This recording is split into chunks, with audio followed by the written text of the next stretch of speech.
Olá! Hoje estaremos falando sobre os flamingos, mais especificadamente sobre o seu sistema filtrador. Mas afinal, você sabe o que é um sistema filtrador? Um sistema filtrador se refere a uma forma de se separar partículas ou qualquer elemento através de uma estrutura que, por princípios diversos, como filtros, separam essas partículas do meio. Esse tipo de sistema filtrador se aplica a muitas coisas, desde máquinas complexas como carros até estruturas como solo. Isso também ocorre em animais. São animais filtradores, que utilizam de estruturas e formas específicas para separar o alimento de um substrato. Existem diversos tipos de animais filtradores, desde esponjas até baleias, mas um dos mais curiosos são as aves, que nem os flamingos. Mas como os flamingos filtram os alimentos? Os flamingos possuem um bico muito especializado para filtração. Ele é curvado para baixo com duas mandíbulas muito diferentes da maioria das aves. A mandíbula superior é achatada e reta na sua ponta e encaixa perfeitamente na mandíbula inferior, semelhante a uma calha. O flamingo possui diversas estruturas lamelares que realizam a separação do alimento que é filtrado, mas para isso utilizam de uma língua grande e carnuda. A filtração ela ocorre assim. Primeiro, o flamingo abre o bico para criar uma pequena abertura e, com a língua encostando no palato, aumenta a cavidade bucal e isso puxa a água para dentro do bico. A abertura do bico pequena já impede que grandes partículas entrem com a água, excluindo elas do processo. Então, através de movimentos da língua, mandíbula e maxilar, o flamingo espelha a água pelo bico e força a passar pelas lamelas marginais, o que segura as partículas com um bom tamanho e exclui os restantes.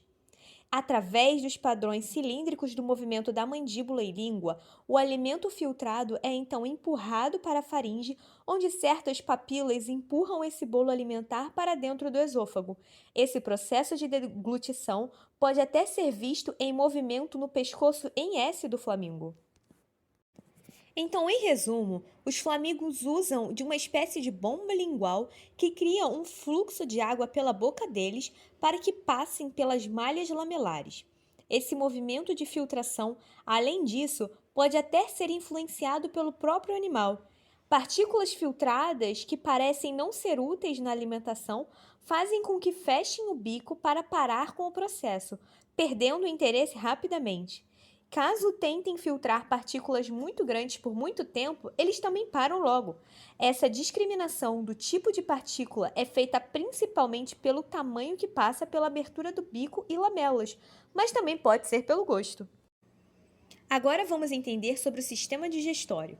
Os flamingos são aves e as aves possuem um sistema digestório bem específico por possuir órgãos como o papo. O papo é um órgão especializado para armazenar alimentos.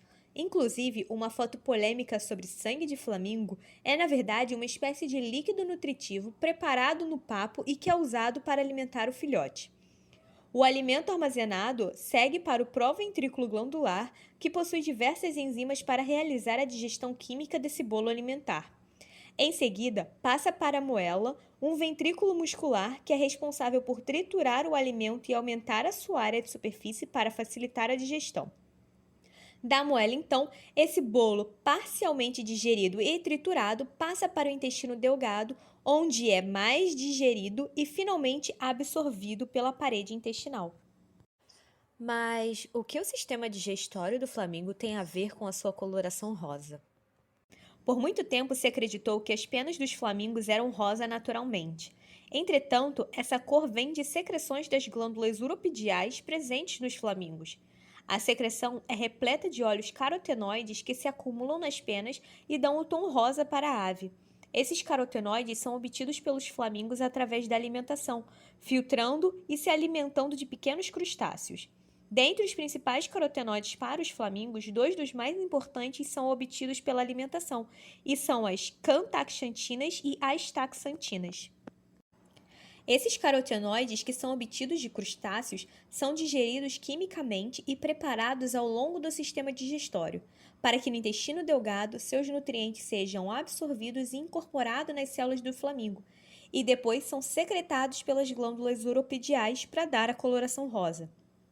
Quanto mais carotenoides secretados, mais intensa é a cor. Essa intensidade é importante porque os flamingos mais coloridos demonstram estarem prontos para o acasalamento, entrando na fase de nidação mais cedo. E é importante ressaltar que os carotenoides são conhecidos por serem pigmentos presentes em diversos seres vivos e dando suas colorações, desde cenouras e tomates até camarões, lagostas e, obviamente, nos flamingos.